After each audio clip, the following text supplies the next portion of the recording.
Now, don't get confused. World War II began for Americans when Japan invaded Pearl Harbor late in 1941.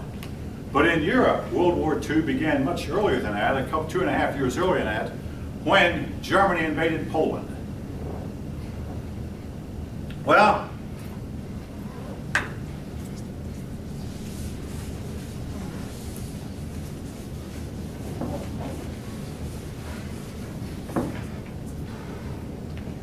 Germany used what they called a blitzkrieg, or lightning warfare.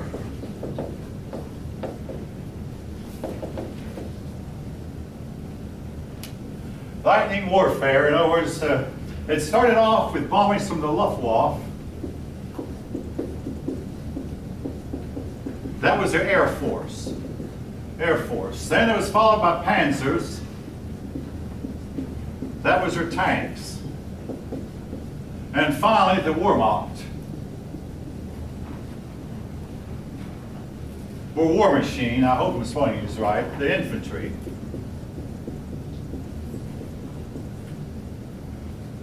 Now, it started off with a big bombing raid on Poland. Now, if you know anything about the map of Europe, Germany is here, Poland is right here next to Germany, and Britain and France are both over here. This is Britain and an island, and this is France next to Germany. Britain and France did declare war, but they did not send any help to Poland. They said, we're going to fight Germany on the Western Front like we did in the war, and it was just too expensive to send aid here to Poland. So they allowed Poland to be mopped up. Now, folks, I got to be careful how I say this. On a personal note, some of the Polish people I have known have been some of the brightest, smartest people you could ever meet.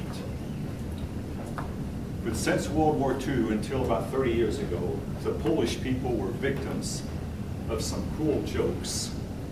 And at one point, some American was asked by a Polish person, this American told him, is it true that you Americans make jokes about us? And finally, the American hesitated, finally admitted, yeah, some of us do.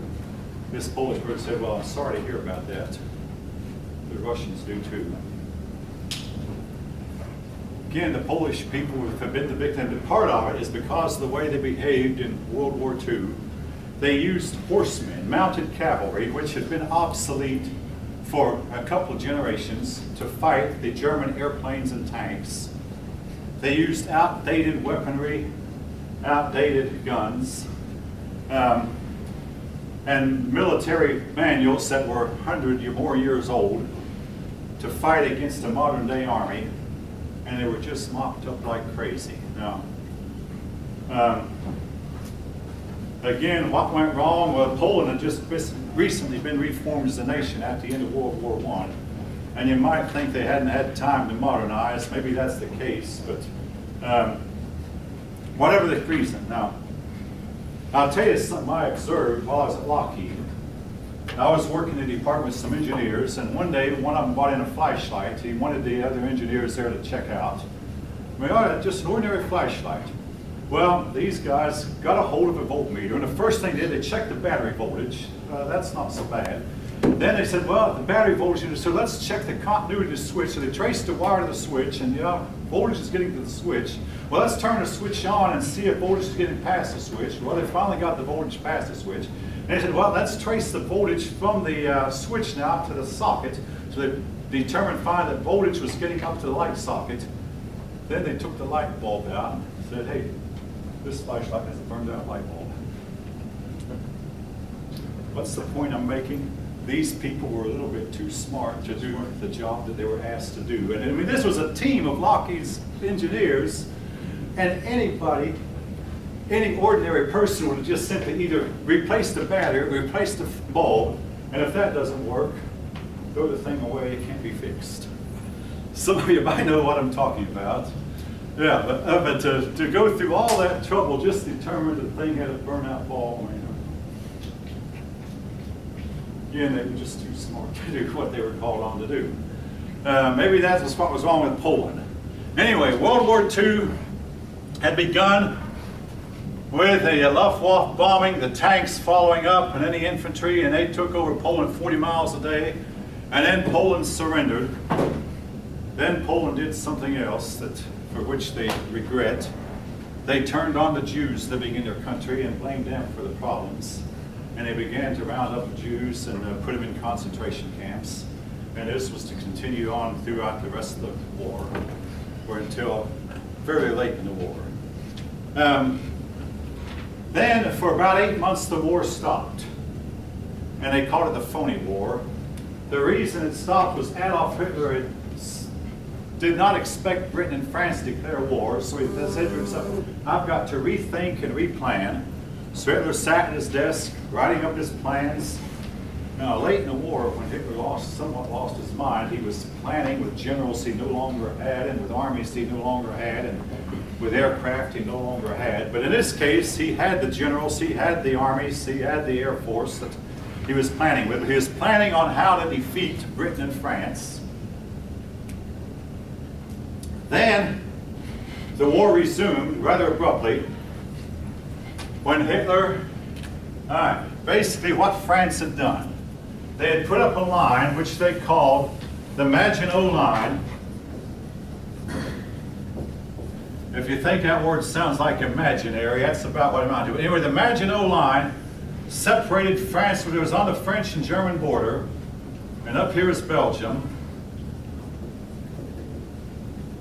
And folk, this was so obvious. I mean, what Germany had tried to do in World War I was go through Belgium and go into France through Belgium. Instead, the French put an army right here behind the line and fortified it, set defenses, put all kinds of cannon, all kinds of heavy artillery, getting ready for the German attack. And the Germans went through Belgium. Now, in World War I, Belgium had fought the Germans for 4 years. But the king who had fought had died. The new king fought for 1 hour and then surrendered, which left, and by the way, France did not have this border defended. Essentially, the German army was able to go right through Belgium, met a little bit of resistance here, and then go right into France. The French, the Germans did fake an attack here. I mean, you know, it's in football, it's called fake. They faked an attack here that they really didn't mean, but they broke through. One big battle was fought, and France was knocked out of the war. For the rest of the war, the French people to this day spend their time blaming each other. Who was at fault?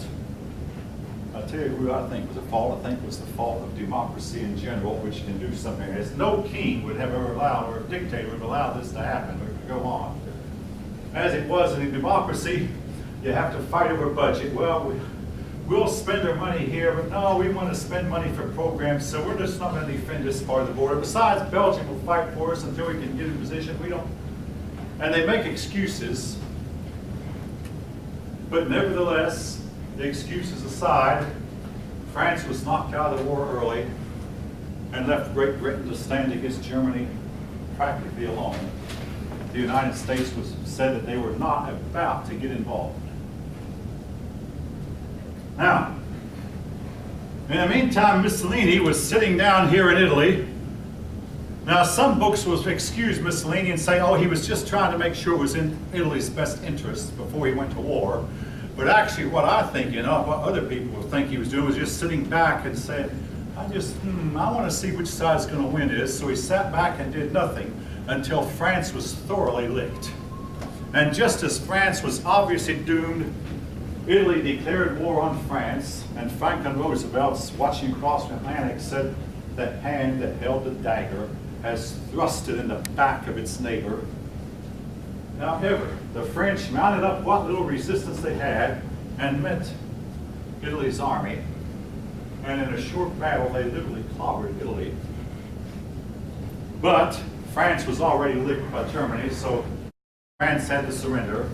When they sat down and made a peace treaty, Hitler looked over at Mussolini and said, now, you enter the war earlier next time. You want a bunch of French territory, I'll give you a few hundred yards of French territory for your efforts.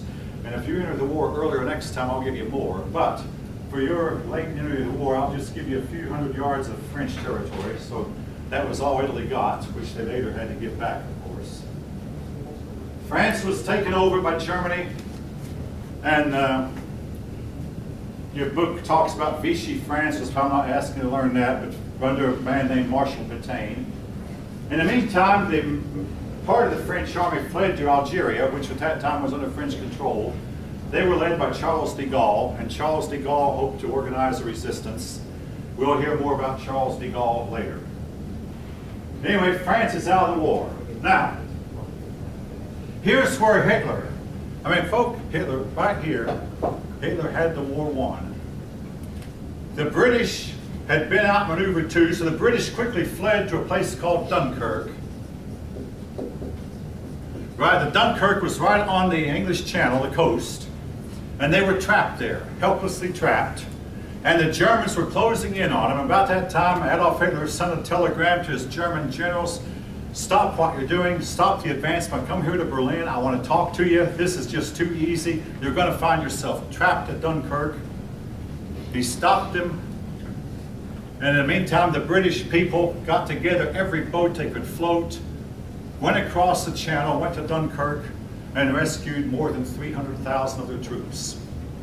Their equipment was lost, but then again, the equipment was old and obsolete anyway, and the Americans were starting to supply Britain with more equipment. Again, that was Germany's chance to win the war, and but for a little bit, they would have done it, except for Adolf Hitler. That was Hitler's, one of his bigger blunders. Hitler committed several.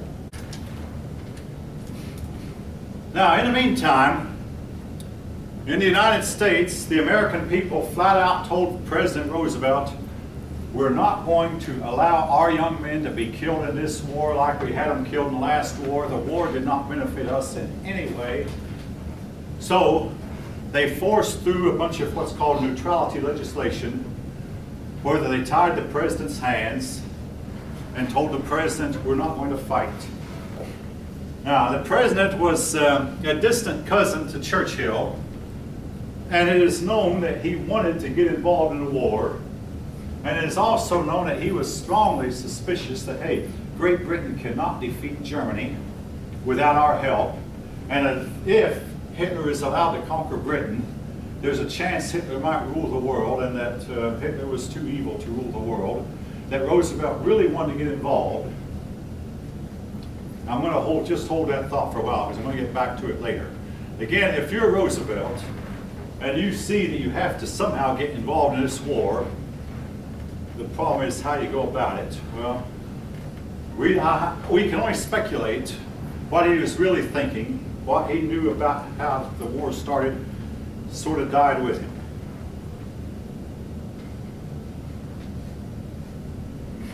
All right, in Asia. I've already mentioned how that Japan took over Manchuria. Then Japan had plans to set up their empire in the Far East. Now, in the meantime, it's been known that some of Roosevelt's advisors were kind of whispering into Roosevelt's ear, now, Mr. Roosevelt, if you really want to get involved in the war, you're going to have to do it through Japan, because Hitler does not want to fight you. Now, Hitler knew that the United States was supplying arms to Britain in what's called the Lend-Lease program. The United States started building up a whole bunch of armaments, and that's when our depression ended, by the way, when all of a sudden American factories were told to build tanks and artillery and jeeps and weapons, build weaponry, and we'll send them to the British to help the British fight. And it's known the British never ran out of airplanes, never ran out of tanks. The United States began supplying Britain, and Hitler had to have known it. Hitler began sinking a few American ships, but again, the United States did nothing. Hitler did not declare war. Again, it's believed Hitler did not want to fight the United States. And really, he'd have been better off had he never tried it. Anyway, Japan then, once it had taken over Manchuria, began to take over the rest of China. In the meantime, in China, Mao Zedong and Chiang Kai-shek quit their quarreling long enough to agree we must join forces to drive the Japanese out. So the United States began sending equipment into China also to help China fight Japan. Now, in the meantime, Russia Russia, feeling that, it was Stalin and Hitler had signed this non-aggression pact, therefore they were free to build up their armaments far to the east, way far in Siberia, 4,000 or so miles from Moscow. So they had the best of their troops and were getting ready to fight a war with Japan. So Russia was unready for Germany, but they were ready to fight Japan. And they began to secretly give aid to China also. Eventually, what happened? The Japanese overextended themselves. I mean, China had a population several times greater than Japan's. And once Japan started fighting the United States and started fighting Britain, there just wasn't enough manpower left for them to go in and fight the Chinese. With their superior numbers, the Chinese were eventually able to stop the Japanese advance and slowly turn the Japanese back.